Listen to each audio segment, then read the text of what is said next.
On est parachat de Vayetse, on va voir Dvar Torah, Rav Morgenstern. Rabbi Pinto m'a donné une bouteille pour qu'on fasse le lechaim. Alors, Bezrat Hashem. Et sur, très bien, sur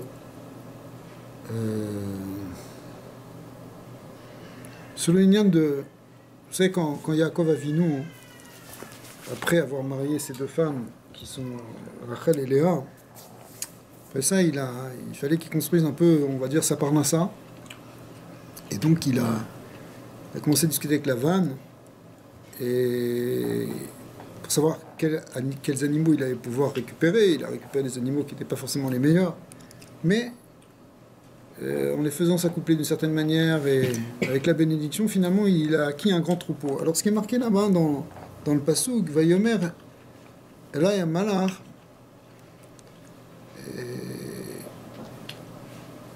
Elohim Bachalom Yaakov, Vayomer Hineni. Dieu a parlé à Yaakov en rêve. Et Yaakov il a dit, me voici.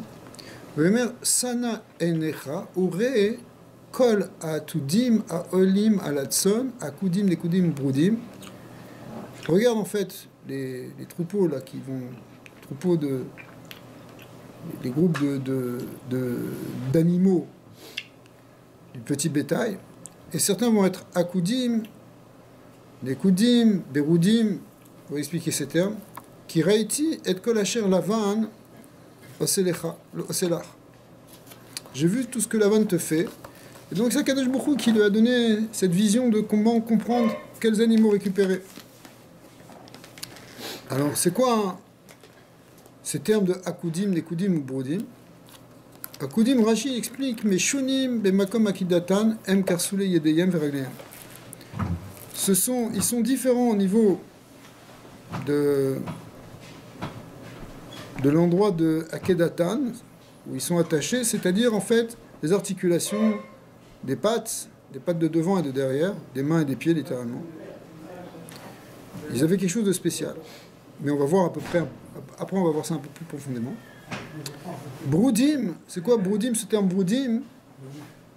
Rashi explique, Chut shel Lavan makif et gufo saviv. C'est une bande blanche qui entoure le corps tout autour. Et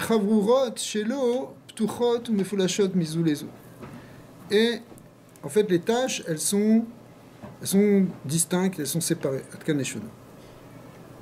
En fait, ces trois types d'animaux, avec soit des bandes, soit des taches sur les pattes, soit des taches un peu séparées. Et on voit, bon, alors après ça, Yaakov Avinu, il va aller faire se reproduire devant des rigoles, etc. Et il va avoir une grande aslacha sur tout ça. Maintenant, il faut savoir que chaque chose qui est dans la Torah, chaque pasouk, si la Torah nous raconte une histoire, qu'est-ce qu'on s'en fiche qu'ils étaient la couleur des animaux de Yaakov Avinu, qu'il a fait ça et qu'ils étaient tachetés, qu'ils étaient pointillés, qu'ils étaient bandelés. Qu'est-ce que ça va nous faire tout ça?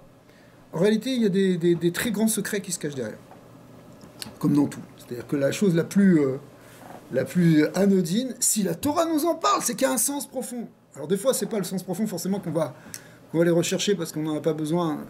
Mais des fois, ce sens profond, il peut être un message d'un grand enseignement, alors que toute cette paracha-là, on pourrait la lire en se disant, mais voilà, c'est redondant, ça, on en parle plein de fois sur la couleur des animaux et sur la pelure, enfin les taches de ces animaux. Je veux dire, ça va changer quelque chose dans notre vie de savoir ça. C'est un cours de génétique quasiment, c'est incroyable. Oui, alors on peut dire qu'effectivement, le fait qu'il va les faire se reproduire, qu'il va faire des sélections entre les animaux, et que finalement, ça va produire un certain nombre d'animaux qui vont être ceux qu'il avait prévu de récupérer, on peut dire comme ça. Mais, et c'est vrai que d'un certain côté, on voit la sagesse de tout ça, mais maintenant, qu'est-ce que ça vient nous apprendre pour nous alors? Et on va passer maintenant dans un enseignement de Kabbalah, du Harizal. Le Harizal, c'est la haute Kabbalah. Alors là-bas, le Harizal, il explique qu'au niveau de ces animaux, ils représentent des niveaux dans les séphirotes. Les séphirotes, ce sont les forces divines par lesquelles Dieu crée le monde et dirige le monde, qui sont des forces de Dieu. Mais on a l'habitude toujours de parler qu'il y a 10 séphirotes. Vous connaissez tous les 10 séphirotes, c'est marqué dans Sefer Yetzirah qu'il y a 10 séphirotes. Tout le monde a entendu ça, comme les Sarah Dibarot.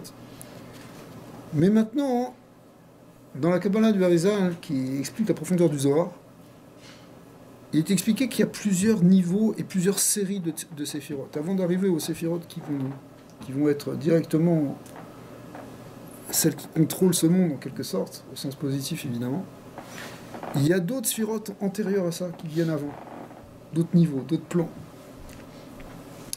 Et il y aura une allusion de ces niveaux justement dans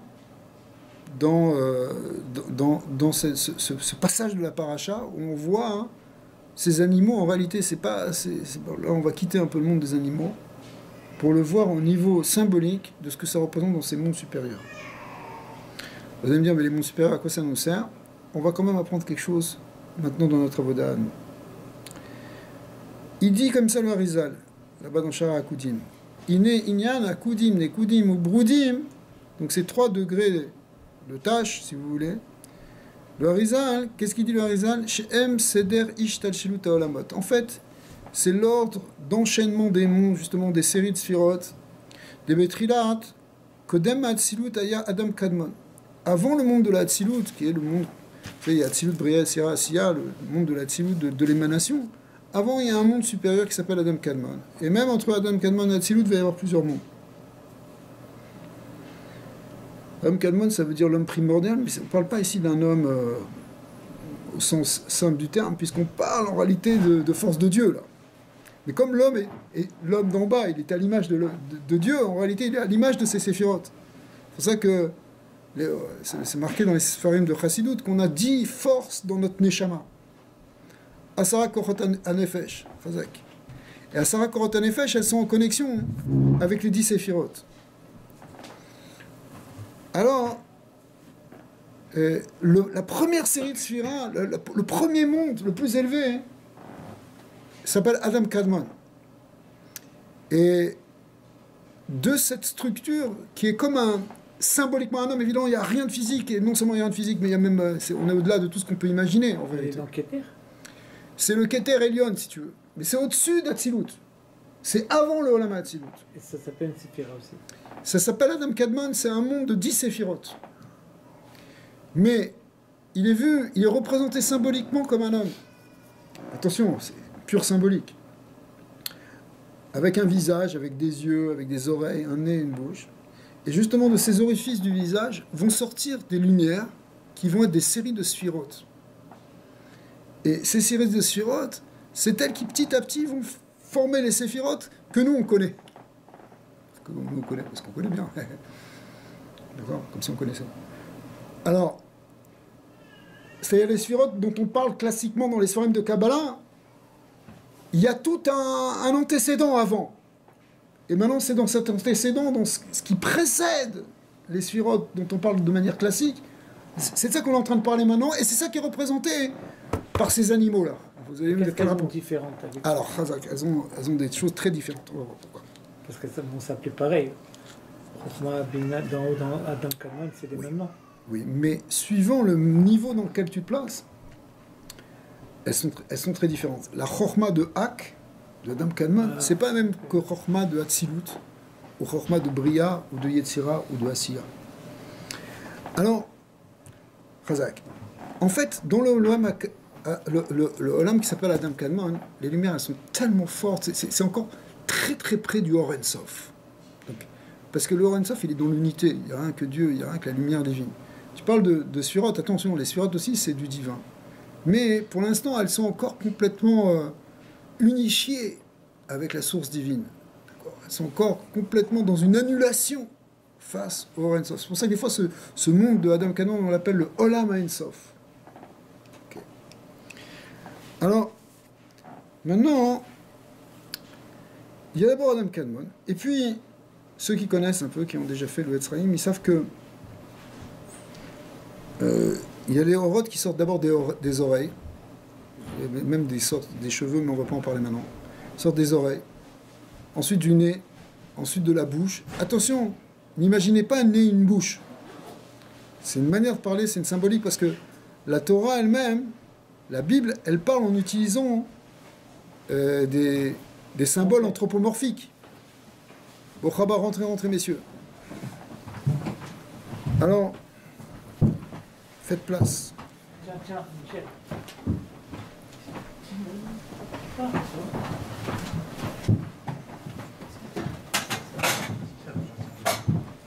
Bonsoir, excusez-nous. Avec plaisir.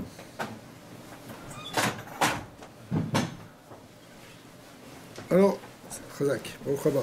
Alors, de ce qu'on appelle les Oznaïm, des Hak, des oreilles de Adam Kadmon, sortent un niveau de Sphirante, après du nez, et puis après, et tout ça c'est des niveaux, pour descendre de plus en plus, jusqu'à arriver à s'approcher des sphirotes qui vont pouvoir être en relation avec ce monde. Là on est dans des niveaux, je vous dis, qui sont antérieurs même au Lama Hatzilut. Alors ça sort des oreilles, du nez, et à la fin ça sort de la bouche.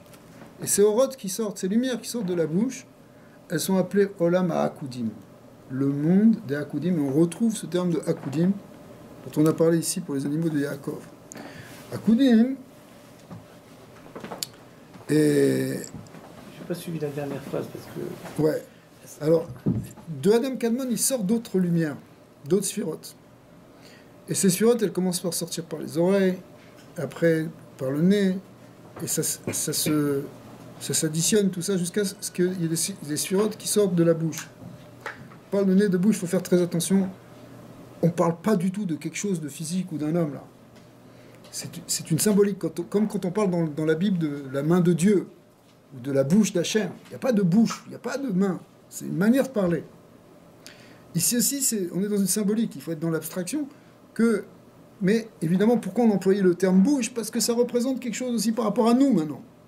Mais en haut, on ne peut pas parler d'une bouche au sens où nous, on la comprend pour nous. C'est simplement que comme l'homme est à l'image de Dieu, alors il y a une analogie qui peut se faire. Ben, Hachem, il est au-delà de toutes les formes. Mais dans les sphirotes, on les représente de manière... on utilise une symbolique anthropomorphique. Alors, qu'est-ce qu'elles ont de spécial, ces sphirotes de Olam HaAkudim? C'est que, vous savez que les sphirotes sont toujours composées de deux choses. Ce qu'on appelle Oroth et Kélim.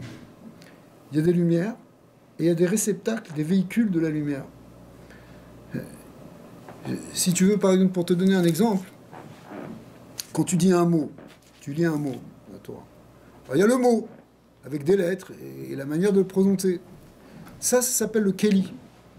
C'est le mot. Mais après, il y a l'esprit de la lettre. Il y a la lettre et l'esprit de la lettre. Si j'avais bien compris quand tu nous Et avais ça, c'est le Or. expliqué ça, Ouais.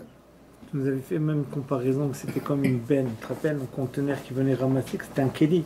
Ouais. Maintenant, la lumière, elle est la même, dépendamment qu'elle arrive dans le kéli, elle prend Non, mais pas une forcément. révélation différente. Ah, c'est pas ça. Et Oui que et la non. chokhma, et que la séphira, c'était un kéli.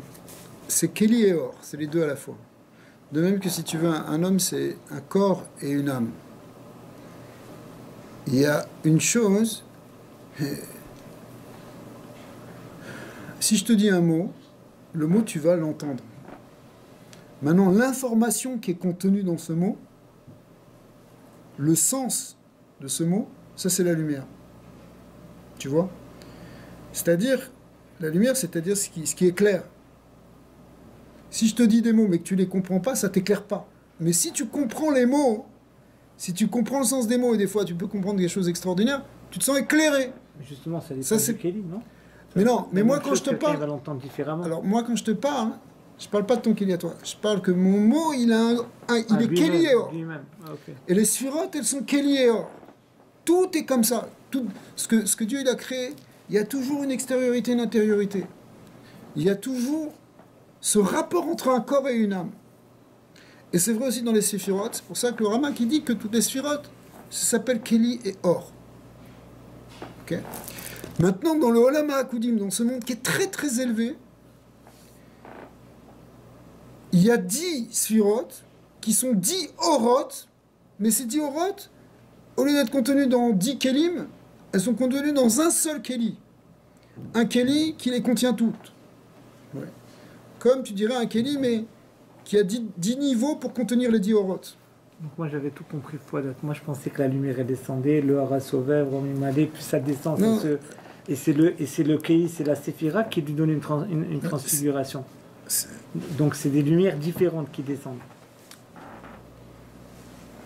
Mais quand on dit que ça vient par exemple de hara sauvait, ça se divise, comment ça se passe? Viens, on suit ça. Parce que ouais, mais il faut que je comprenne, il faut que je vois d'où elle vient cette lumière.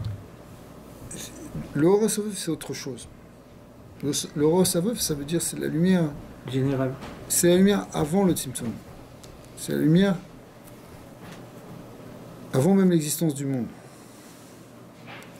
Maintenant, il faut imaginer pour l'instant, on ne sait pas encore ce que ça veut dire, mais imaginez ici un Keli qui contient 10 lumières. Ouais. On va revenir à ta question. Hein. On va revenir, mais si on comprend ça, après, ça va s'éclairer. C'est-à-dire que c'est toutes les lumières, elles sont contenues encore dans un Keli. C'est un peu comme si, je te donne une idée, hein. Des fois, hein, tu peux comprendre tout en un instant, mais tu ne l'as pas encore détaillé. Tu peux arriver à percevoir quelque chose dans la globalité. Par exemple, quelqu'un il a une intuition ouais, très profonde. Cette intuition profonde, il ne peut pas l'expliquer encore, parce que si, il ne peut pas le développer, il ne peut pas mettre ça dans plusieurs kelim, symboliquement, mais dans une seconde, il a tout perçu. Ça, c'est ce que représente le Olam HaAkudim, où les choses elles sont encore toutes attachées. La Akedat Yisrak, quand Yisrak il a été attaché, ça veut dire qu'il a été ligoté, il a été mis dans une même entité. C'est comme si tout son corps il devient un maintenant. Avant il avait 2 bras, il avait 2 jambes. Maintenant qu'il est ligoté, tu peux plus distinguer 2 bras, 2 jambes. C'est un seul Keli. Son corps il est devenu un. Il n'était pas 10, avant il était 10, maintenant il est 1. Donc le Olam HaAkudim représente un état où le Keli qui permet de comprendre Elokut, il est encore dans une unification sans détail. Pourtant, il y a toutes les lumières qui sont là. Toute la connaissance, elle est là. Ouais. Ça, c'est ce qu'on appelle le Olam HaAkudim. Alors,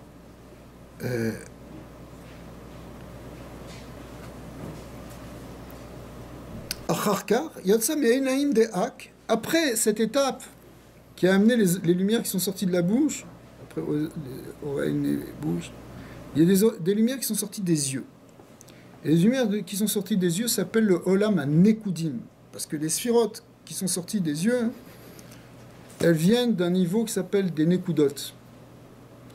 Les Kudot, des points. C'est quoi les Nekudot? Il y a plusieurs manières de comprendre les Nekudot. Mais ce qu'explique le Harizal là-bas, hein, c'est qu'en fait, on parle ici de tout ça. C'est quoi les séphirotes quelque part? C'est la parole de Dieu. C'est ce par quoi Dieu crée le monde. Mais Dieu crée le monde par la parole, alors les séphirotes et la parole, c'est la même chose. Sauf que dans la parole, et quand tu regardes un texte de la Torah, tu vois qu'il y a plusieurs niveaux. Il y a le niveau de la lettre. Et vous savez, les lettres en hébreu, ce sont des consonnes. Après, bon, Chaba, il y a le niveau des voyelles, qu'on appelle Nekudot, Otiot Nekudot. Après, il y a d'autres niveaux, les tagim, les couronnes qui sont sur les lettres. Et puis, il y a les ta'amim. Baruch haba. C'est quoi les ta'amim? Les ta'amim, c'est le sens profond de la lettre qui est donné par sa cantillation. Baruch haba. Ouais. Chazak. C'est froid ou quoi? Non, non.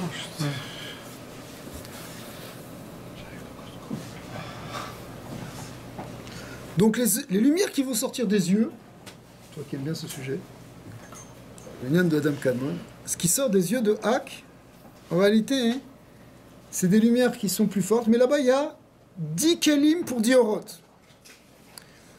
Ouais. Et donc on s'approche déjà plus de la notion de Keli.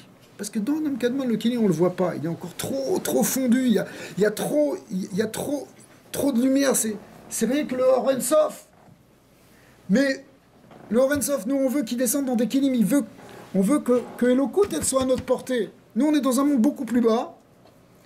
Et dans ce monde qui est très très bas, qui est le monde de Asiya, qui est le monde le plus bas, en quelque sorte, les Kelim, ils prennent beaucoup de place. Le Keli, c'est devenu de la matière. Mais en haut, le Keli, c'est pas de la matière, c'est encore du divin, c'est encore complètement abstrait. Sauf que, il faut que ça descende progressivement, ce qu'on appelle les Ishtal Shelut. La lumière et le Keli en haut. Ouais. Ben, des fois, par exemple, dans Adam Kadmon, le Keli, il est complètement baloua, il est complètement battel devant l'or. Mais il y en a un, puisque tu as dit. Il y en a, mais le Harizal, il dit, Zerak, les Saker et Taozen, c'est-à-dire, c'est juste une manière de parler, mais en réalité, c'est comme si. Comme si le Keli, il y a tellement de lumière que le Keli... Une lumière plus dense. Oh. Non, c'est une lumière infinie, c'est une lumière de Dieu, si tu veux. C'est une lumière tellement forte que tu ne peux pas dire encore qu'il y a un Keli. Mais il y a déjà le prototype. Alors, pour l'instant, je sais que je vous perds un petit peu dans ces concepts de Kabbalah, mais après on va ramener ça à quelque chose de plus concret. Mais il faut savoir ça, c'est quoi? C'est la base, ça. On voit la lumière au bout du tunnel, vous inquiétez pas. Ok. Il ne faut pas que ce soit la lumière du train. Alors. Quand vous dites Elokut, Ouais. c'est quelle chaîne qui descend par rapport ici? C'est quoi la question? C'est quelle chaîne vous dites Elokut qu'on veut descendre ici? Non, Elokut. Parce qu'ici on a Elohim, oui, ça n'a rien à voir. C'est intéressant ce que tu dis par rapport au Shem. Parce que le nom de Dieu, c'est le Keli de la lumière de Dieu.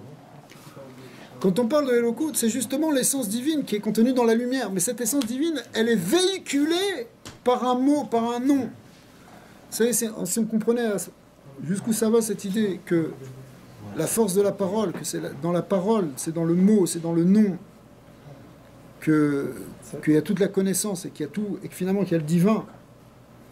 C'est pour ça que quelqu'un qui étudie la Torah, comme toute la Torah, c'est Shemotav Shel HaKadosh Baruch Hu, c'est le nom d'Hachem, finalement, il s'attache à Elokut. Il s'attache à la lumière divine. Elokut, c'est l'essence divine. Mais cette essence divine, pour qu'elle se manifeste jusqu'à nous, il faut qu'elle passe par des tzimtzumim et des tzimtzumim, c'est-à-dire des degrés de Ishtal Shelut, et c'est ce qu'on est en train de voir ici depuis Adam Kadmon, et ça descend au Olama Akudim, Nekudim, Broudim, jusqu'à arriver à notre niveau. Par rapport au Shem, est-ce qu'on peut dire par exemple que si on dit Amonai, ouais. Le sens de Amonai, c'est la lumière, et les lettres, Chazak, c'est Chazak. le Keli. Mais sauf que ce sens, quelque part, on peut le comprendre grâce justement à la conique, mais en même temps ça nous dépasse.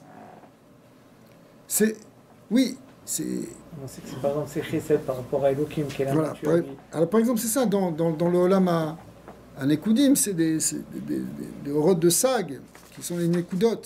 Ben de Sag, c'est quoi? C'est des liens de Nekudot. Et c'est des schémotes qui nous permettent de comprendre les choses. La Kabbalah, elle parle surtout de ça, elle parle surtout des schémotes. Les séphirotes sont faits de schémotes et de oroth. Kélim et or. Kéli, or, toujours. Le Kéli, c'est le Shem. C'est ça, mais que c'est les lettres du Shem. Voilà. Par exemple, je te donne un exemple. Tu as un nom, et ton nom, il est important pour toi. Ton nom hébraïque correspond au code de ta Neshama. Mais c'est comme le Kéli de ta Neshama. Ta Neshama, c'est un or, c'est une lumière. La Neshama, c'est pas comme un corps, c'est pas quelque chose de physique, c'est pas quelque chose là qu'on peut palper. C'est de la lumière divine, c'est très subtil, c'est très spirituel, c'est divin en vérité, dans sa source, l'âme divine. Ouais. Mais le Kéli, c'est le nom, c'est pour ça qu'au moment où la Neshama, elle rentre vraiment dans le corps du bébé, c'est au moment de la Brit Mila, c'est à ce moment-là qu'on lui donne un nom. Parce que le nom, c'est le Kéli de Or, qui est la Neshama. Nefesh. Donc il y a plusieurs étapes. On est parti des oreilles, du nez, de la bouche, les yeux. Et après ça, il y a encore un monde qui va sortir cette fois-ci du front. Ouais. Le troisième œil, le front. D'accord. Qui va sortir un Hachem qui va lui faire le tikkun du monde.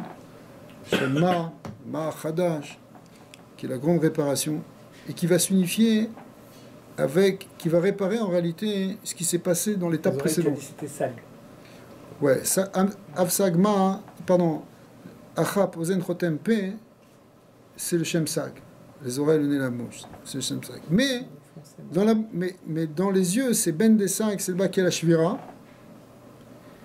La Shvira Takelim. C'est quoi la Shvira Takelim? C'est qu'en fait, les lumières et les Kelim, ça y est, il y a 10 Kelim au moment du Olam Anekudim. Les lumières qui sortent des yeux. Sauf que les lumières, elles sont trop fortes pour les Kelim.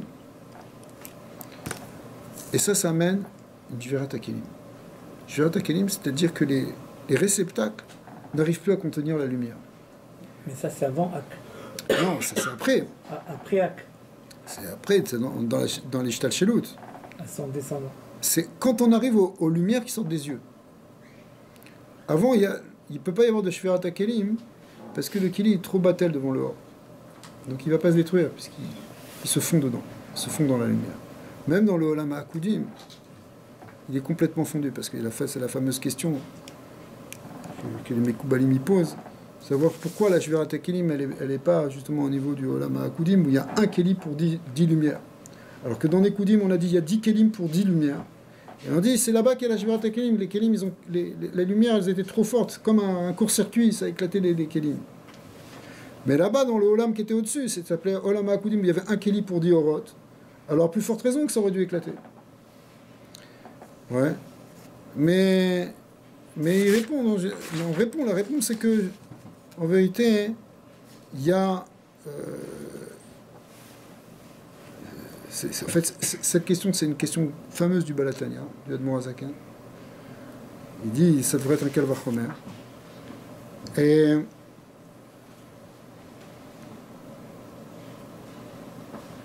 Et on va répondre à cette question, justement. On va répondre pourquoi la Shvirat HaKelim, elle se fait quand il y a plus de Kelim, alors que dans un niveau où il y avait juste un Keli, il n'y a pas eu de Shvirat HaKelim. Ça vous intéresse, cette question? Ça va vous intéresser. Pourquoi? Parce que le Rama Mipano, grand Mekouban, de la fin du XVIe siècle, qui était un talmide du Ramak, Rabbi Moshe Cordovero, puis un talmide du Rissaroug, grand disciple du Harizal, explique que, c'est en est d'ailleurs dans la Goto Biouin, ceux qui avaient fait le Etzraïm, chez Adam Agadol Be'anakim, il y a un passouk dans Yoshua qui dit Adam Agadol Be'anakim, l'homme grand parmi les géants, le grand homme. Le Rama Bipano, il dit, ce verset, il fait une référence au grand homme. C'est qui le grand homme? C'est Adam Kadmon. Mais dans les Midrashim, ce passouk, il est expliqué en parlant, c'est qui le grand homme? C'est Avram Avinu. Alors il explique que Avram Avinu, son shoresh de sa neshama, il correspond à Adam Kadmon. C'est lui le grand homme. Yitzhak Avinu, qui lui a été nékad à la Misbéar, qui a été ligoté, il correspond à ce Olam HaKudim. Ces lumières qui sont sorties de la bouche. Et Yaakov Avinu, lui, il correspond au Olam qu'on appelle le Olam HaBroudim, dont on n'a pas encore parlé, mais qui est en fait le Olam HaAtzilut, qui est en fait Nekudim ou Broudim, à la fois le monde de la Shvirat HaKelim qui est sorti des yeux, et en même temps le monde qui a été réparé par les lumières qui sont sorties de ce front, le Machadash, et qui a réparé ces lumières, et c'est ça qui a créé le Olam HaAtzilut. Et donc le monde de la Hatzilut, c'est Yaakov Avinu. Donc Abraham, c'est le monde de Adam Kadmon qui est très élevé. Ensuite Yitzhak, c'est Akudim qui est intermédiaire. Et ensuite Yaakov Avinu qui est Nekudim Broudim, qui est le Inyan de Hatzilut. Hatzilut Rishona, Hatzilut Shnia. En réalité, même quand on creuse un peu, on voit le rapport de Esav avec le Inyan de Nekudim, puisque le Esav, qui est le frère jumeau de Yaakov, lui, il va correspondre au monde de la Shvirat HaKelim. C'est quoi la Shvirat HaKelim? C'est quand quelqu'un, il éclate, il casse tout. Comme ils savent. Et ça, il a dit, j'ai pas besoin de cette Bechora, j'ai pas besoin de... Je veux rien du tout. Et tout rejeté en vrac. Et... Il a éclaté. Comment on dit là? Il a sauté les plombs. Ouais. Ça peut nous arriver à nous, Chas v'Shalom, que Dieu préserve. Quand quelqu'un, par exemple, il se met à faire une dépression, qu'il lâche tout, ça s'appelle une Shvirat HaKelim au niveau de son nefesh. Ces Kelim, ils ont éclaté, ils ne supportent plus son existence. Ils n'arrivent plus à supporter la lumière. C'est très embêtant. Ouais. En réalité, c'est expliqué dans les Sfarim que cette Shvirat HaKelim, c'est ça qui est responsable dans l'univers de tous les problèmes. Nous, on peut le faire à notre niveau, mais ça existait dans le monde. Il y a une explosion. Mais en même temps, il y a la force de réparation. Justement, ces lumières qui sont sorties des fronts, qui représentent la réparation, la reconstruction, le tikkun. Et nous, quand on fait des mitzvot, on est metaken, on répare. Chaque mitzvah, c'est un tikkun. Chaque avera, c'est une shvira, une destruction. Et on est entre les deux. Soit on répare, soit on détruit. D'accord? Mais tu nous avais dit que le monde de Tohu, il appartenait à ça, c'était plus haut que notre... Chazak, alors justement, on voit que le Olam HaNekudim, c'est une étape qui vient avant le Olam HaAtzilut, qui est la première étape de l'Atzilut. Donc en fait, le Olam de Esav, il est plus haut, il est plus élevé. Il est plus grand. Si Esav, il avait vraiment tenu, c'est lui qui aurait été le Mashiach ben David. Yaakov était Mashiach ben Yosef. Mais comme il ne l'a pas fait, c'est Yaakov qui est obligé de tout récupérer, de tout réparer. Pour ça qu'il est obligé de galérer chez Lavan, il est obligé de... Si Esav, il n'avait pas voulu tuer son frère et il avait toute cette histoire, Yaakov, il serait resté tranquillement dans la tente. Il aurait fait le travail du tikkun de l'intérieur, de la pnimiote. Et Esav, il aurait fait ce qu'il avait à faire. Maintenant, voilà que Yaakov, il est obligé, c'est pour ça qu'il est obligé d'aller chez Lavan. Tout ça, c'est pour réparer. Vous savez que quand on travaille, nous aussi, parce que chez Lavan, c'est l'idée du travail, en fait, on répare la création. C'est une réparation de la création. Parce que on fabrique des choses, on construit. Ça s'appelle un birour, ça s'appelle un tikkun. Au niveau gashmi, on ne s'en rend pas compte, on a l'impression qu'on fait ça simplement pour la parnassa. Mais en réalité, on fait des birourim, on arrange le monde. Ouais. C'est pour ça que là, toute cette histoire que là, il s'occupe de troupeaux, etc.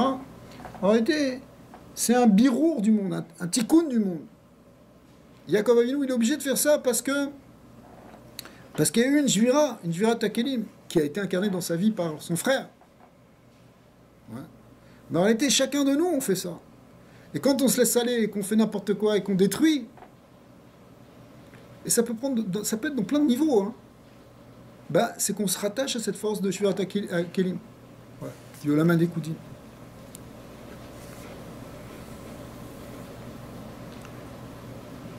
C'est marqué comme ça, hein. Il dit, le Rama, hein, il dit comme ça. ובחינת מדרגת אדם קדמן, כאברהם אבינו לבחינת אדם קדמן, שהוא הנקרא אדם הגדול בענקים, ואחריו בא יצחק אבינו שהוא כנגד עולם העקודים, ואחריו יעקב אבינו שכנגד עולם הנקודים וברודים, שהוא עולם האצילות, כמה שכתוב האריזל, שעולם האצילות נקרא יעקב. וזה שאחר כך, כי ראיתי את כל אשר לבן עושה לך, שהוא לובן העליון. Tout ce que Lavan te fait, ça fait référence au Loven Haelion Bechinat Ak. Sheu Asher Asa et Kol HaMadrigot Heilu, chez la Koudim, les Koudim ou Broudim, tout ça c'est sorti de... Cette Ishtachelut de Olamot, elle est sortie justement d'Adam Kadmon. Ok. Alors, pour l'instant, on est un peu dans le théorique, mais on va arriver à quelque chose de plus concret. C'est marqué comme ça, Vayetse, hein, Yaakov mi Beersheva. On dit au début de la paracha que Yaakov il est sorti de Beersheva. Vayelech Harana. Il est allé vers un endroit qui s'appelle Haran. Au Haran, les Chachamim disent, Haran ça veut dire Haron Af Shel Makom. C'est l'endroit du din, de la colère, de l'énervement, de la Avodazara. L'Avodazara, c'est la colère, c'est pareil que l'Avodazara, disent les Chachamim. Quand la Koes qui loue avec l'Avodazara. Pourquoi? Parce que on est déconnecté justement de la lumière d'Hachem. Parce que quand il y a une Jvirat HaKelim, la lumière, on n'arrive plus à la capter. Et Dafka Yaakov Avinu qui était dans le Makom Kadosh, Be'er Sheva, Sheva ça représente le 7, c'est quelque chose, c'est la joie, mais c'est le 7 aussi, c'est la Malchut, c'est la Shrina. Il était dans la Gdusha, il était chez ses parents, dans Eretz Israël, là-bas, à côté du puits, il y avait un puits à Be'er Sheva qui représente la Shrina. Et il quitte ça, il va en Chus La'aretz, dans un endroit qui s'appelle Haran, qui est le Haron Af, qui est l'endroit des clipotes. Chez Lavan, qui est Arami, c'est la ruse, c'est le mal, c'est tout ce que tu veux. Ouais. C'est le mensonge. C'est l'idolâtrie. Alors pourquoi il va là-bas? Il va là-bas pour réparer le monde. Comme on explique à Pichasidut que notre Neshama, elle descend dans un monde qui est justement plein de malais, shratzim, etc., qui est plein de d'écorces, c'est plein de difficultés, mais on vient, notre Neshama, elle est en mission pour réparer ce monde. Faire un tikkun du olam. Tant que Yaakov, il était à Be'er-Sheva, il était chez son père. Chez ses parents, il était chez son père Yitzhak. Tant qu'il était attaché au Olam HaAkudim, à cet endroit encore de Gdusha, où tout est dans l'unité, comme... Vous savez, Yitzhak Avinu, il est appelé Olat Mima.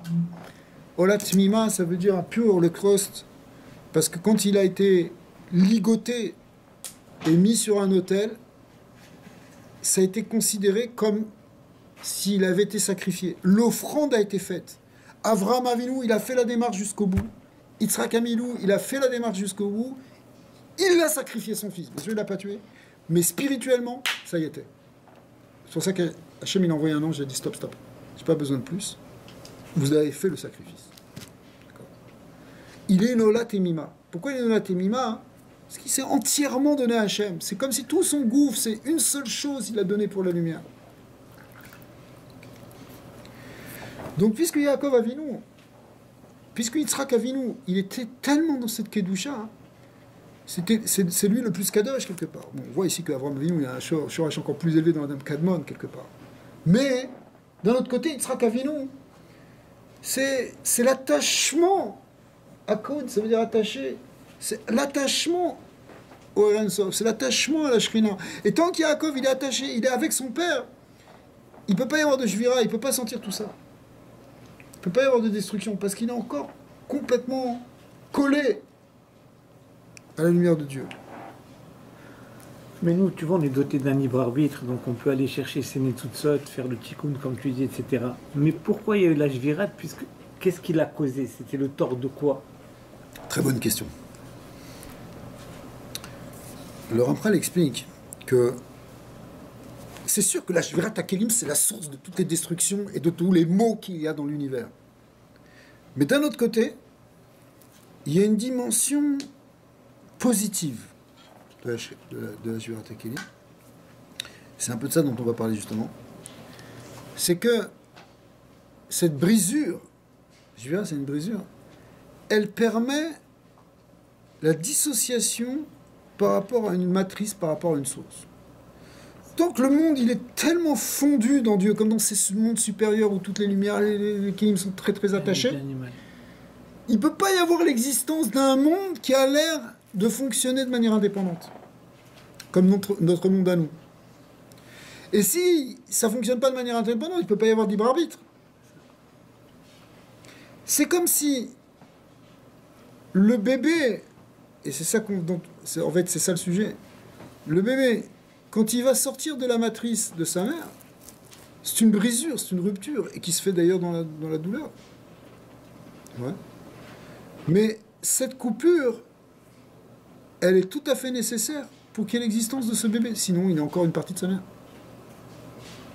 Donc l'univers, il faut qu'il soit coupé à un moment. Il faut couper un cordon ombilical pour pas qu'il soit fondu dans la lumière de Dieu. Sinon, il n'existe pas vraiment. Il existe en temps... C'est pour ça que dans le Olam HaAkudim, on l'appelle Maté Velo Maté. Il existe, mais il est fondu en même temps dans la lumière de Dieu. Mais après, quand il arrive, il faut... Après la Shvira, alors il y a la cassure. Alors c'est pas bien la cassure. Mais d'un autre côté, si tu répares la cassure, après tu peux faire un bond qui lui va pouvoir fonctionner de manière... avec une forme de relation de parité avec Hachem. Dieu, il ne veut pas qu'on soit simplement des purs robots sans volonté. Il veut qu'on ait notre volonté. Mais qui dit notre volonté personnelle, ça veut dire que ça peut être du Yetzer Hara. Mais le jour où tu répares ton Yetzer Hara, toute ta volonté, tout ton désir, il permet d'adhérer à Dieu, mais de manière volontaire. Hachem, il veut pas qu'on soit des gens passifs. Il veut qu'on soit comme sa fiancée. La fiancée, elle n'est pas annulée par rapport à son mari. Elle a aussi sa volonté. Ouais. Et elle peut se mettre face à face et regarder et échanger avec le fiancé, avec Hachem. Vous voyez l'image? Akadosh Baruch Hu, il attend de nous qu'on soit des êtres adultes, qu'on prenne des initiatives, et en même temps qu'on le serve. Mais pas qu'on le serve parce qu'on est asservi.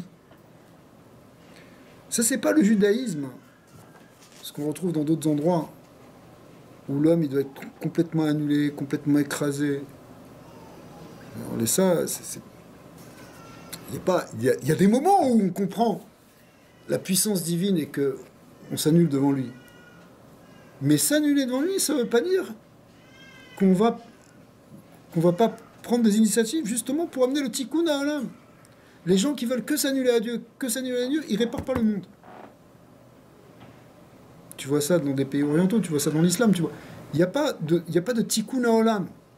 Il y a une soumission. Mais le monde, il évolue pas. Pourquoi il évolue pas? Parce que l'homme, il se responsabilise pas comme un partenaire de Dieu dans la création. Il n'est pas le shoutaf d'Akadosh Baruch Hu. Et pour être un shoutaf, un partenaire, un associé à Hachem, il faut que tu sois même un être indépendant avec des choix que tu peux faire. Peut-être des erreurs, mais en tout cas, tu as le choix de prendre des initiatives. Abraham Avinu, il prend des initiatives. Moshe Rabbeinu, ils prennent des initiatives, ces gens-là. Parce que ils sont détachés. Sauf que Yitzhak Avinu, on n'a pas cette impression-là quelque part. C'est pour ça qu'on ne parle pas beaucoup de lui dans la Torah. Attention, c'est lui le plus kadosh, et c'est grâce à lui qu'on va être sauvé, etc. Mais justement, lui, il est olatmima. Il s'est offert complètement. Ouais. Il s'est offert complètement à Dieu. Et on a besoin de ça. Parce que c'est parce que Yaakov, il est attaché à Yitzhak qu'il ne va pas tomber dans la jvira d'Esav. Mais même ceux qui n'ont pas forcément cette vécoute, ouais, ils participent quand même au tikkun olam. Tout participe au tikkun olam. Au point de vue de la création, si tu veux, il faut qu'il y ait une explosion. Il faut que ça fasse tohu vabohu à un moment. Il faut que ça éclate pour séparer. Pour que la création... Même dans la vision de physique moderne, le Big Bang, c'est la Shurat HaKelim. Le Big Bang, c'est pas le Tzimtzum. Le Tzimtzum, c'est avant. Le Big Bang, c'est à 10 puissance moins 43 secondes. Le temps zéro, c'est le Tzimtzum. 10 puissance moins 43 secondes, c'est la Jura. C'est là que ça éclate. Et après, ça va, jusqu'à finalement, ça se construit. Au bout d'un certain temps, 380 000 années, il y a la lumière qui commence à jaillir. Parce qu'avant, elle est bloquée. Ça, c'est la vision moderne. Mais c'est ce qu'on voit aussi BRR dans la Kabbalah. D'accord? Est-ce qu'il la numérise comme ça avec des chiffres et... Non, nous, c'est avec des schémotes. C'est des shtatshimut à Olamot. Et en réalité, on parle dans des niveaux rouchani. On parle dans des niveaux spirituels. Mais on retrouve ça même dans la création matérielle. Comment de Yitzhak Avinu qui était au l'être humain sentirait ça? Et...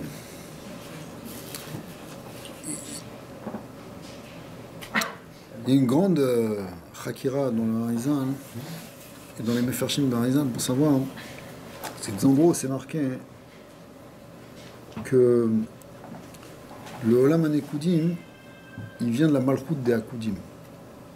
C'est-à-dire, c'est une Ishtalshelut de la fin du monde supérieur qui va donner le monde inférieur. Mais dans d'autres endroits, on voit que c'est pas du tout comme ça. Le Nekudim, il sort pas de la Malchut des 2P, il sort des Ainaïm. Aval Bashoresh, dans la racine, ça vient de là. Dans les Akudim, En réalité, le Nyan de la Shvira, il vient déjà avant. Même la Hakudim, il y a une Shvira, c'est maté le maté, c'est une forme de Shvira aussi. Parce que il y a la Hakad à Orod crée les Kelim, c'est BRR, c'est ça qu'on appelle la Shvira Kelim de Hakudim. Et dans Hak aussi. Est-ce que tu as fait à dire Bamaron? Il y a aussi une Shvira. Mais pour répondre plus simplement à ta question, comment est-ce que Yitzhak il a pu sortir, il a pu produire Esav? Yitzhak, en même temps, sa force à lui, c'est la Gevura. Parce que c'est quoi la Gevura? C'est justement les efforts et la Messirut Nefesh qu'on peut faire pour se rapprocher d'Hachem. Ezu Gibor Akovesh et Yitzro, celui qui domine son Yetzer pour se rapprocher d'Hachem. Mais cette Gevura, quelque part, c'est Kulo Kadosh, Yitzhak. Kulo Kadosh. Mais ce Kulo Kadosh, il empêche en même temps, quelque part, la venue au monde. Il faut aller à l'étape d'après. Et cette étape d'après, elle demande à un moment une cassure. Je vais te dire quelque chose qui est terrible. Mais des fois, et c'est ça le prototype Yitzhak qui enfante aussi, et ça, des fois tu vois des grands maîtres, des grands rabbanim, ils sont tellement hauts, tellement forts, que les enfants, pour pouvoir exister, que certains enfants, des fois, c'est le tzaddik qui suit un autre tzaddik, mais des fois, l'enfant, il est obligé de changer de voie s'il veut exister. Parce que c'est trop imposant, c'est trop fort. Et ça peut passer, même à un niveau plus simple. C'est normal qu'il y ait des révoltes, c'est normal qu'il y ait une crise d'adolescence. La crise d'adolescence, c'est quelque chose qui est bon d'ailleurs. Pour le chinour, il faut le savoir. Parce que quand on va avoir des enfants qui vont grandir, ils vont faire une crise d'adolescence et il faut qu'ils la fassent. Parce que s'ils ne la font pas à 13 ans, 14 ans, ou à 12 ans, à 15 ans, ils risquent de la faire après à 30 ans, 40 ans, une crise avec leur couple, etc. Parce que, c'est quoi la crise d'adolescence? C'est qu'à un moment, il faut que la personne, l'enfant, il devienne une personne et qu'elle s'affirme en tant qu'un être indépendant. Jusqu'à présent, il n'était que un morceau de son père.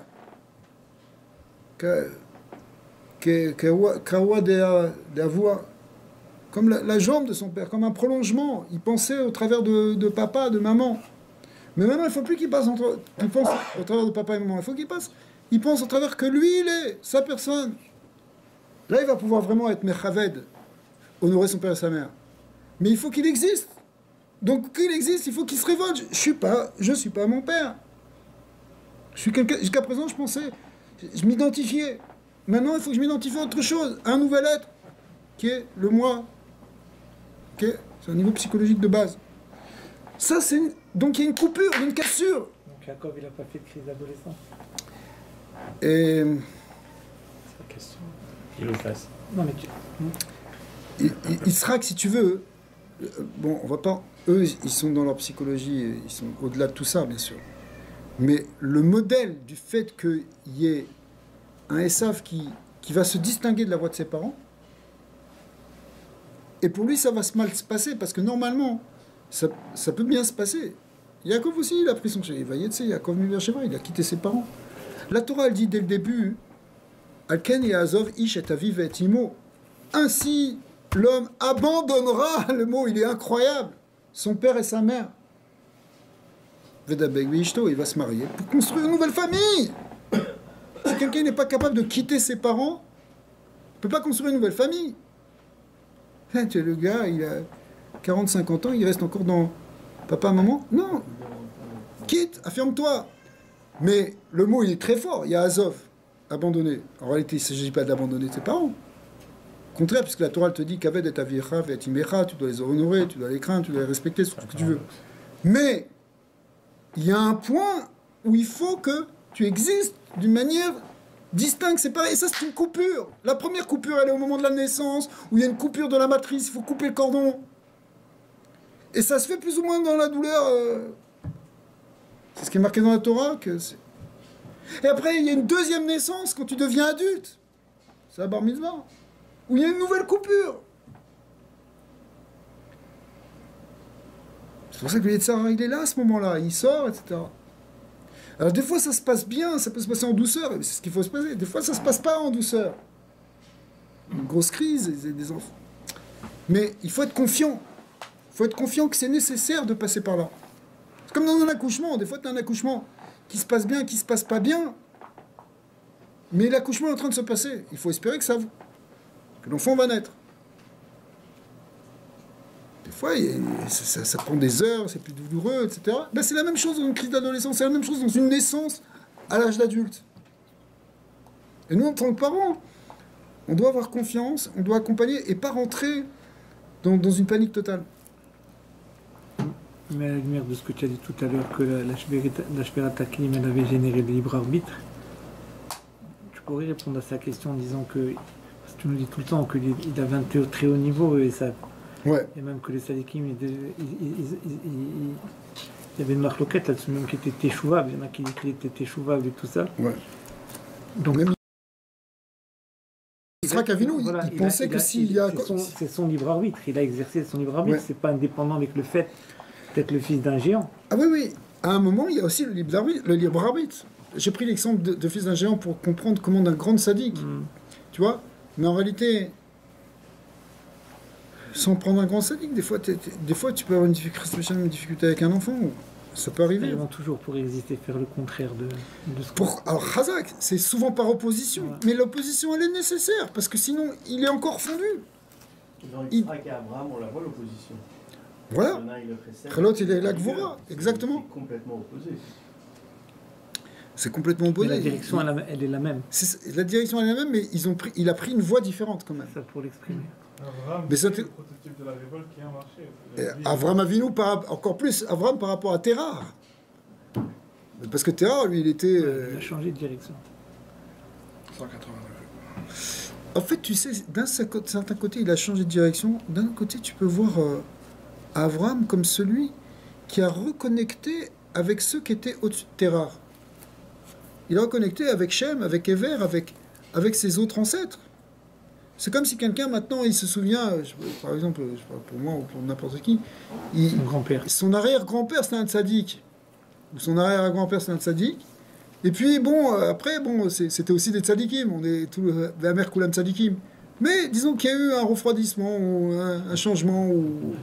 Et puis, à un moment, quelqu'un fait tchouva, il reconnecte. Ben ça, c'est Avraham Avinu. Avraham Avinu, c'est pas le premier monothéiste. C'est celui qui a ramené la religion originelle, qui était celle de Adam, celle de Noach, celle de Shem, de Ever. Il a ramené, il a actualisé, il est allé plus loin. Mais, en fait, c'est comme le gars qui se souvient de qui il est. Terrar, il s'était assimilé, il était là, il était devenu un ministre, il était devenu... il était rentré dans le système de l'époque, mais...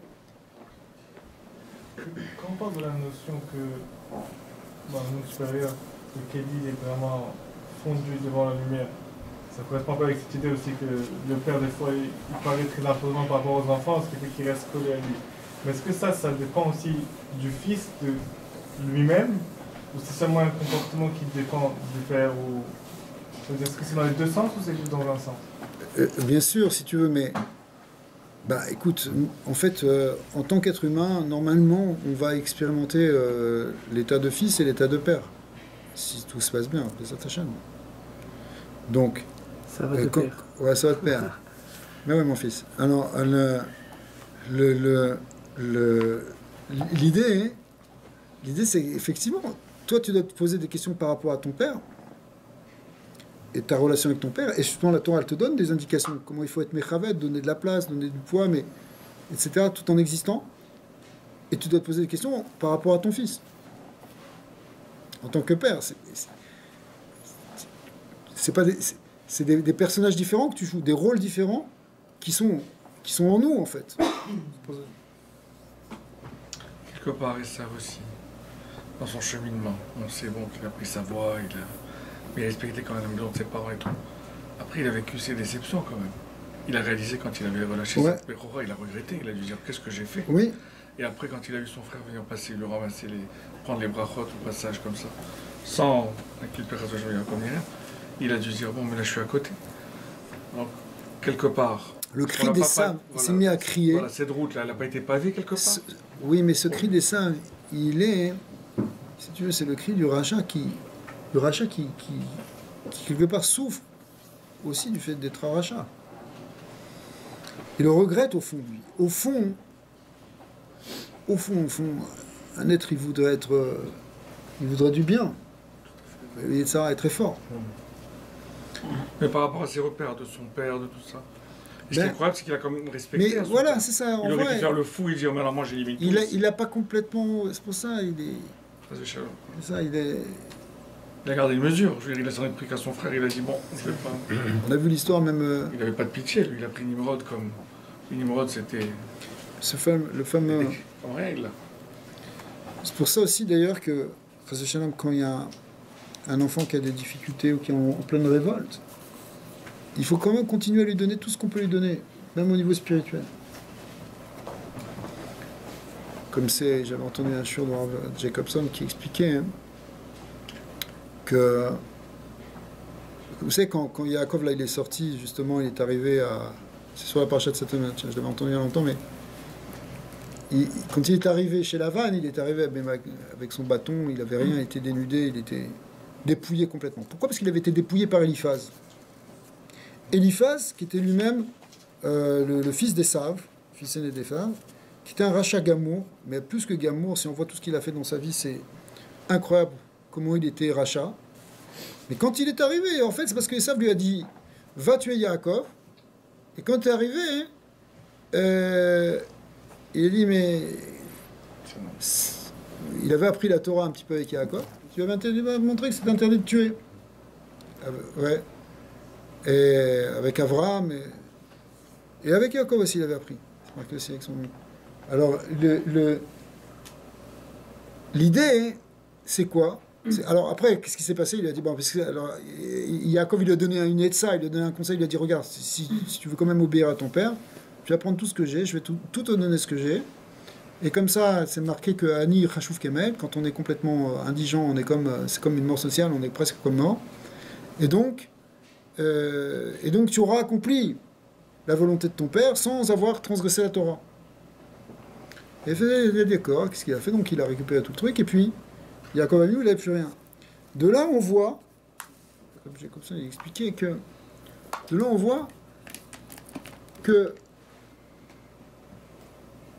Eliphaz, qui est un rachat Gamour, on voit ce qu'il a fait, c'est incroyable, c'est une des pires choses qui ont été faites. Et on voit que il y avait quand même des gens, Yitzhak, il lui a quand même enseigné la Torah. Ouais. Il a appris, il lui a enseigné la Torah. Mais pourquoi tu veux enseigner la Torah à un gars qui est là, qui vole, qui viole,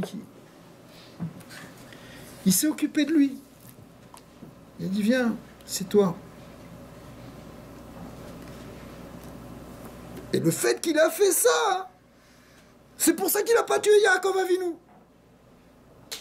Parce que s'il lui avait pas dit tout ça, s'il n'avait pas appris le minimum de Torah, il se serait pas cassé la tête, il aurait tué Yaakov. Ce qui a sauvé le peuple juif, c'est qu'à un moment, quelqu'un, il a considéré que ce Eliphaz, qui était le dernier des derniers, il valait le coup qu'on s'occupe de lui. Donc nous, Chaz Shalom, que Dieu préserve, qu'on commence pas à dire, ouais, celui-là, de toute façon, c'est pas le coup que je... Non. Montre-lui de l'amour. Montre-lui, donne-lui ce qu'il peut recevoir. Pour l'instant, il ne peut pas recevoir beaucoup, parce qu'il a cassé les kelim. Mais même dans les casser les kelim, tu peux donner une chayout minimale.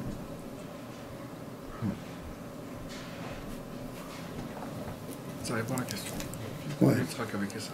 Ouais. Il a gardé chez lui. Donc... Ouais, finalement, c'est ça. Des fois, tu vas t'occuper de qui? Du meilleur ou du dernier? C'est ça. Alors. Il y a un papa et une maman, il y a toujours un qui fait là. On va lier ici maintenant cette idée avec la notion de Emouna et de Bitachon. Alors, c'est marqué dans le Ramban, Nachmanide.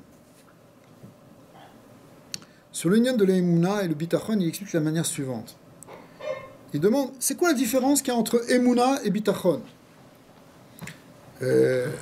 C'est quoi alors? C'est quoi? Dans la Emouna, hein, c'est quoi la Emouna? C'est que tu sais que tout vient d'Hachem. Ouais. Tout vient de Dieu. C'est ça la Emouna. Alors qu'est-ce que ça rajoute le bitachon? C'est quoi le bitachon? Qu'est-ce qu'il y a en plus dans la notion de bitachon? Bitachon qui veut dire, en hébreu moderne, bitachon ça veut dire la sécurité. Rabat. C'est quoi le lien de bitachon? Qu'est-ce qu'il y a de plus? Alors il explique. Le Ramban explique que la Emouna, c'est l'ilmod ha'inyanim shelo beshat hanisayon.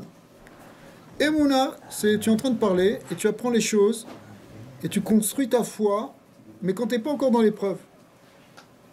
On ne soit pas dans les épreuves. Ou bitachon, c'est quand tu éprouves et que tu réalises les choses. Par exemple, tu sais, tu peux travailler et te persuader que Akol Letova, que Dieu il fait tout pour le bien et que tout c'est. Ok. C'est bien quand tu es en train de manger un beignet. Mais maintenant, hein. Aussi, il est bon le beignet. Ok. Au sucre. Voilà, au sucre, il est bon, tu vois, ça passe. Mais. Le bitachon, c'est quand on lui retire le beignet. Khazak. Mais quand on t'enlève le beignet. Le sucre. Exactement. Quand on te l'enlève. Là, on va voir si tu as confiance en Dieu vraiment. Tu comprends? C'est la foi qui est éprouvée éventuellement dans certaines difficultés. C'est là qu'on voit si tu as vraiment confiance en Dieu ou pas. Si tu mets ton bitachon b'Hashem ou pas. Khazak. On est en train de faire le shiur Leilou Nishmat de votre maman, c'est ça? Vous pouvez me redire le nom? Sol Raymond. Sol Raymond? Hatchwell. Raymond. Raymond Hatchwell et Bat Solika. Bat Sulika. Alors c'est pour l'élévation de son nom. C'est pour le contrôle de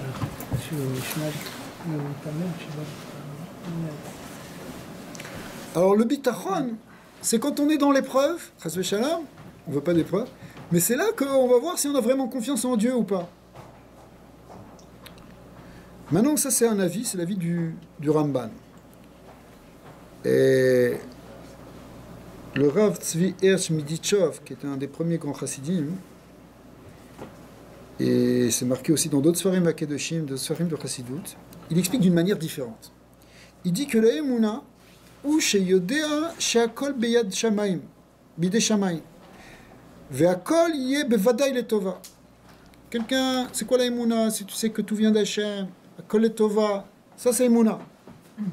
Qu'Akadosh Baruch Hu, c'est Raktov, tu sais que Dieu il fait rien que du bien. Le bitachon, ou שיש אמונה כל כך חזקה באופן שכבר עכשיו ירגיש איך הכל הוא טובה מרוב מדרגת הביטחון. Quelqu'un, il a mangé un beignet qui était amer, pour continuer notre machin. Tu as mangé un truc qui passe pas. Alors tu peux dire, bon, je sais que c'est les tova. Pour l'instant, c'est pas bon. Il y avait un os dedans. D'accord? Il y a quelque chose qui est difficile dans ta vie, quelque chose de dur dans ta vie. Tu as mis mouna, tu dis, mais bon, akol et tova. Mais bitachon, c'est pas que tu dis akol et tova, c'est que tu le vis comme un tov. Tu es déjà dans une simpra, tu es déjà dans une argacha, d'une métikoute, de quelque chose de plus doux que, apparemment, l'amertume de cette épreuve. Pour l'instant, quand tu es dans le bitachon, tu sens plus que c'est de l'amertume. Et l'image qu'on donne, et ça va rejoindre ce qu'on a dit tout à l'heure, c'est-à-dire que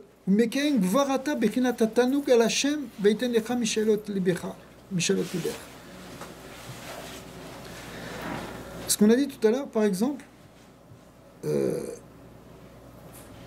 dans le bitachon, c'est comme une femme qui est en train d'accoucher.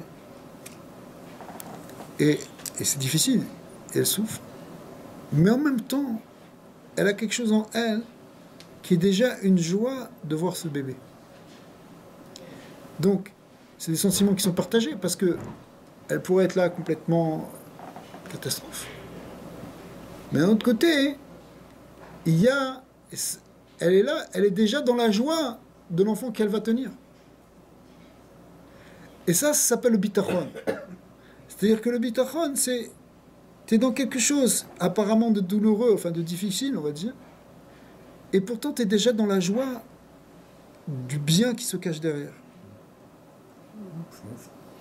Ça devrait être nos sentiments à nous. Voilà. Et d'amener Mashiach et de... Alors, Chazak, c'est exactement ça le lien du Mashiach. C'est-à-dire que même dans la galoute, le Ham Israël, il a au fond un sentiment de bitachon qui sait que tout ça, c'est pour amener la Géoula. Donc, on est peut-être en train de souffrir. Dieu sait qu'on a souffert, mais en même temps, il y a une espèce de conscience primite, de sécurité au fond de nous, qu'on sait que tout ça, c'est pour amener la Géoula et que finalement, derrière tout ça, ce qui est en train de se passer, c'est vraiment du bien. Pas simplement qu'on se dit, Bezat Hashem, c'est pour du bien, mais je comprends pas. Des fois, on est dans ça. Et ça, c'est déjà bien, ça, c'est de la Emouna, parce que quand on n'a pas la Emouna, on dit, ça, c'est du mal, je comprends pas Kadosh Baruch Hu et je rejette. Mais quand tu as la Emouna, c'est tu te dis, je comprends pas, mais je suis sûr que c'est pour le bien. Mais Bitachon, c'est, je sens déjà que c'est du bien. Je le vis déjà. Est-ce qu'il faut trouver une raison à ça? Dans le mal, il faut trouver la raison qui est bien ou il faut juste le sentir? Que tu le trouves d'une manière intellectuelle ou que ce soit un sentiment de Emouna profond, c'est deux choses qui vont s'imbriquer l'une avec l'autre. Parce que des fois, ça va passer par quelque chose de plus intellectuel que tu vas essayer de comprendre. Et des fois, c'est pas quelque chose que tu comprends, mais au fond, tu en es sûr. Le Ham Israël, il a développé un grand niveau de Emouna depuis Avraham Avinu. Et ça nous a été transmis. Et c'est pour ça qu'on a tenu dans toute l'histoire de l'exil. Sinon, on aurait craqué complètement. On a eu des hauts, on a eu des bas, mais on est là.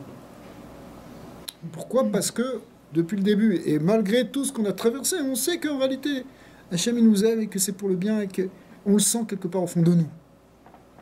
C'est en nous.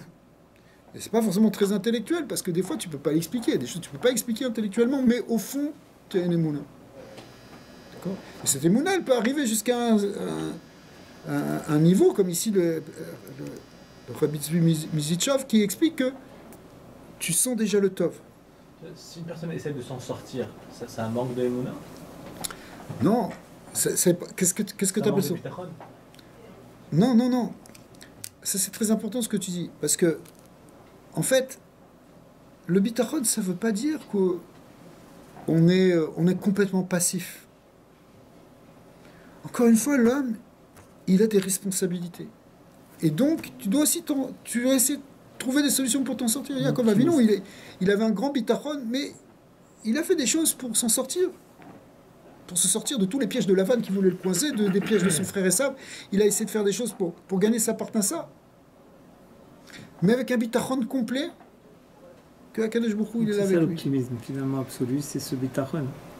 Oui. Mais parfois, et ça peut arriver qu'on soit mis dans des situations où on ne peut pas faire quelque chose pour s'en sortir. Il y a des fois, on est coincé. Hachem m'attire à sourire, mais il faut qu'Hachem il nous sorte d'une situation. En général, on peut essayer de faire des choses. Mais parfois, Kadosh Baruch Hu, il veut nous amener, momentanément ou dans certaines expériences dans notre vie, on comprend qu'on ne peut rien faire, qu'il faut juste lâcher et avoir confiance en lui. Par exemple, Yosef Hatzadik, lui, il a été jeté dans un puits, il a été jeté dans la prison, vendu, etc. Il ne pouvait rien faire pour s'en sortir. La seule chose qu'il pouvait faire, c'est essayer de faire du bien autour de lui, là où il était. Faire les choses comme il faut, faire les biens, de respecter la Torah qu'il avait apprise, de ne pas voler, de ne pas tromper, etc. C'est ce qu'il a fait. D'aider les autres. Il a essayé d'aider les gens. Dans la prison, il a aidé les gens. Il a expliqué les rêves aux gens pour les aider. Mais, à un moment, il essaie de dire, est-ce que tu peux dire au paro quand tu vas sortir, qu'il peut penser à moi, s'il peut faire quelque chose pour me sortir politiquement, va aller par là. On dit que ça lui a coûté cher, ça. Ça lui a coûté 2 ans de plus. Pourquoi? Parce que lui, il était dans une épreuve où il devait arriver à comprendre qu'il fallait qu'il lâche totalement à Dieu. Alors, des fois, c'est Yaakov, c'est plus comme Yaakov où il faut faire des choses, et des fois, c'est plus comme Yosef, il faut pas faire des choses. Il faut essayer de comprendre dans quoi on est. Mais en général, derrière Klal, c'est qu'on doit essayer de tout faire aussi pour s'en sortir concrètement. Mais avec une confiance que ça vient d'Hachem. Parce que tu sais, même bouger un bras, si c'est pas Dieu qui nous permet de le bouger, on ne peut pas.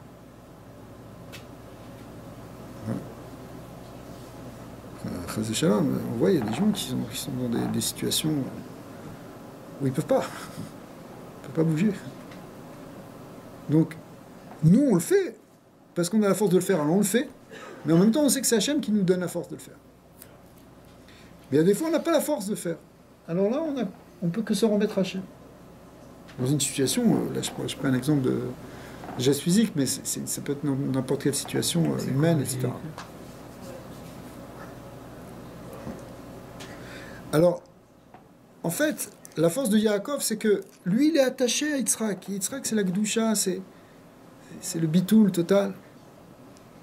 Et en même temps, Yaakov Avinu, il descend dans ce monde, mais il ne tombe pas comme Esav. Esav, il se détache, mais il se perd quelque part.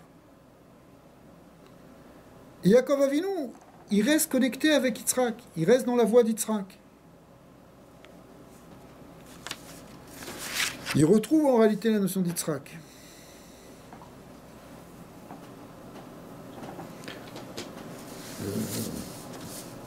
C'est marqué, quand il est arrivé,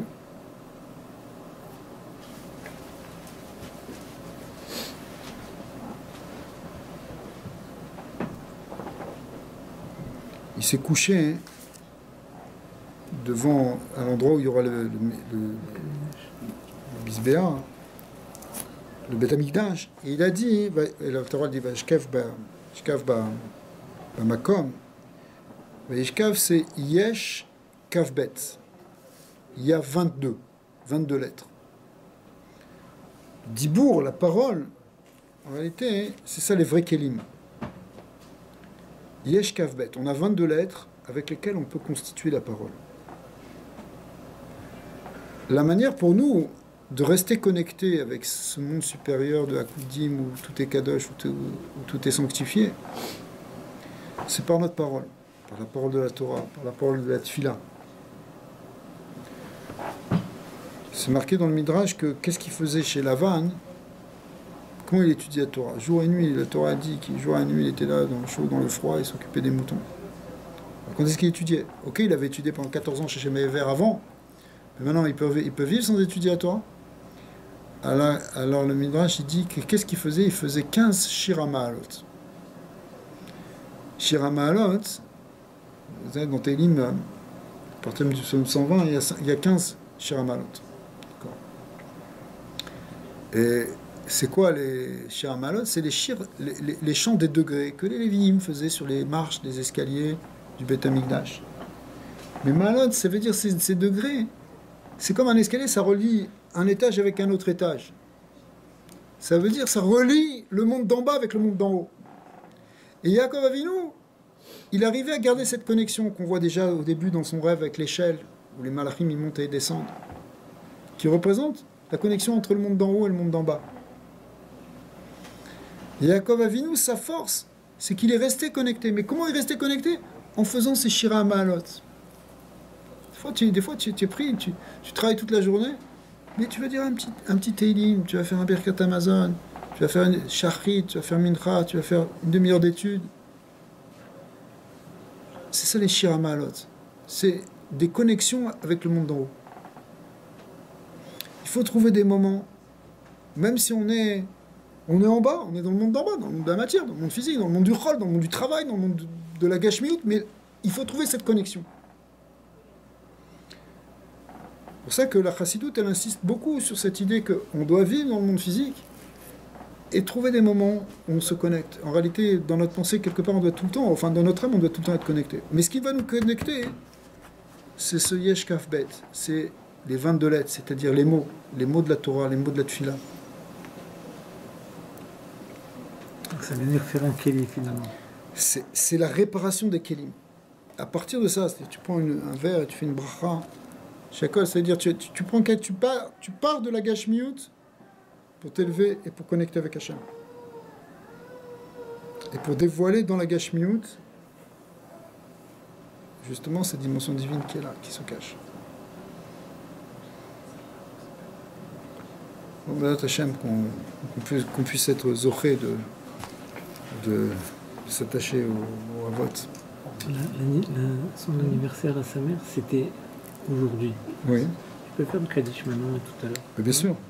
Bien sûr. Est-ce que tu fais un Kaddish maintenant après le cours, tu as ton truc hein?